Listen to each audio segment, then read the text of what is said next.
Hey guys, today we're checking out these Biore Ultra Strength Pore Strips. If you got some nasty blackheads hanging around, you gotta see how these things work. I'm gonna show you the whole process right from the box to the big reveal.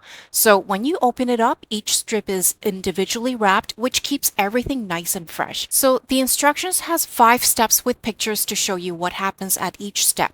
Every step is written out quite clearly, but I'll go ahead and show you the entire process as well. So here's what the pour strip looks like after getting it out of the individual wrapper. As you can see, the strip has a specific shape. This rounded end is designed to fit along the tip of your nose, and on the opposite end, we have a curve that fits towards the bridge of the nose. So here's what we're dealing with currently. You can see lots of pores and they look like they need to be cleaned out. But before applying the strip, the skin needs to be thoroughly wet. You can use a wet cotton pad or simply splash water onto the nose area. Then apply the shiny side of the strip to the wet skin, pressing down firmly to ensure good contact.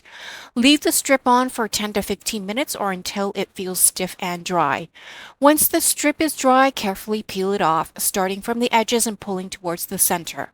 After removing the strip, you can see all the gunk that was extracted from the pores. How satisfying is that?